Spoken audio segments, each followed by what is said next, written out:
Nous avons vu dans la vidéo précédente que l'on pouvait analyser le mouvement comme un transfert entre de l'énergie cinétique et de l'énergie potentielle. Si je considère le cas général, un système à l'état initial et à l'état final, qui a une énergie cinétique EC initiale au début et EC finale à la fin du mouvement. De même, le système a une énergie potentielle EP initiale au début et EP finale à la fin. Je définis l'énergie mécanique comme étant la somme de l'énergie cinétique et de l'énergie potentielle.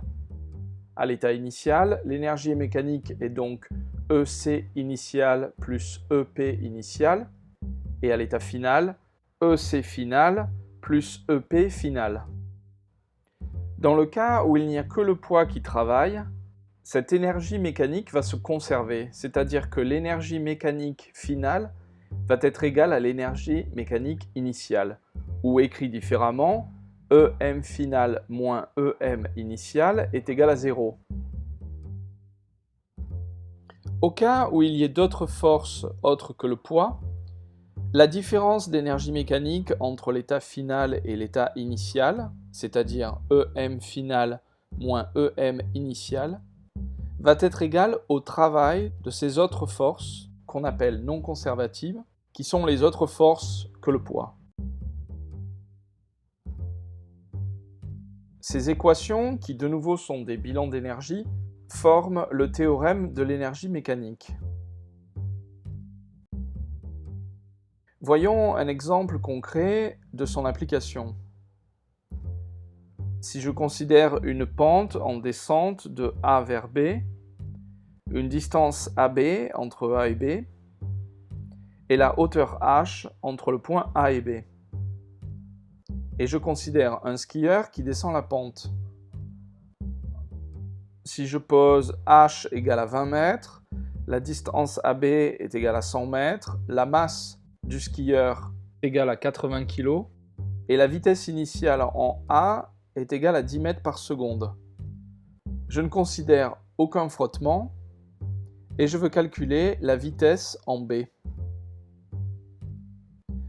Je peux faire un tableau du bilan d'énergie et utiliser le théorème de l'énergie mécanique.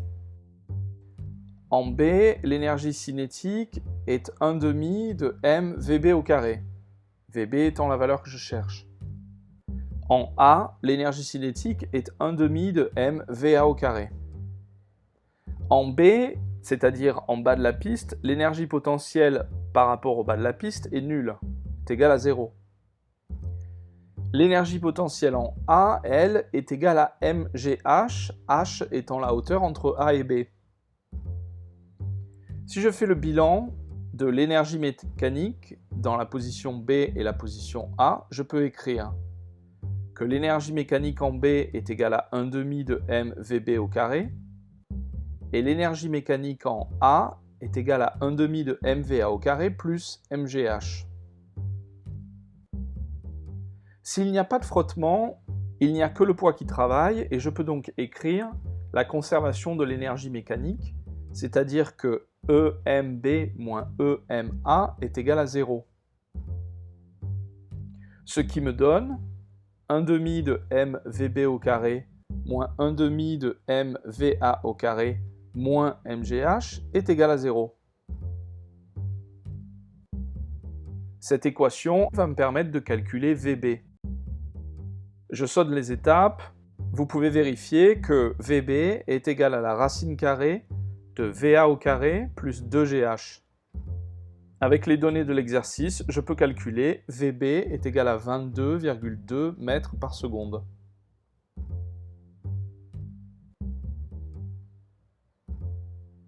Maintenant, imaginons le cas plus réaliste où il y a des frottements, par exemple le frottement de la neige ou le frottement de l'air, qui freinent le skieur. J'ai donc maintenant deux forces, le poids et le frottement, qui a une valeur de 100 newtons. Ici, le théorème de l'énergie mécanique me dit que l'énergie mécanique en B moins l'énergie mécanique en A est égale au travail de la force petit f. Je peux déjà comprendre que le travail de cette force va être négatif, puisqu'elle freine le mouvement. Et effectivement, l'énergie mécanique en B va être plus petite que l'énergie mécanique en A. En quelque sorte, le frottement de la neige et de l'air a fait perdre de l'énergie mécanique aux skieurs. Si je développe cette équation, je peux écrire 1 demi de mvb au carré moins 1 demi de mva au carré moins mgh est égal à moins F multiplié par DAB, qui est le travail de la force petit f. De nouveau, cette équation me permet de calculer VB.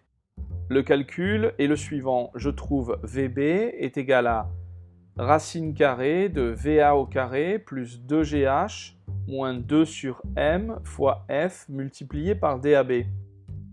Avec les données de l'exercice, je peux alors calculer VB est égal à 15,6 mètres par seconde.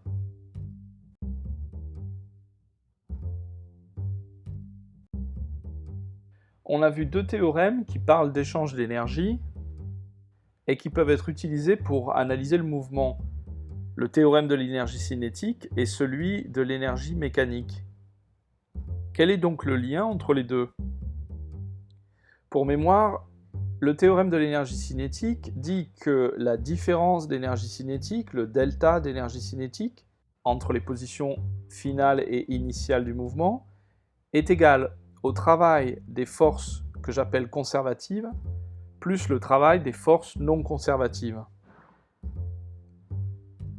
Quant au théorème de l'énergie mécanique, il dit que la différence d'énergie mécanique, delta M, est égale au travail des forces non conservatives.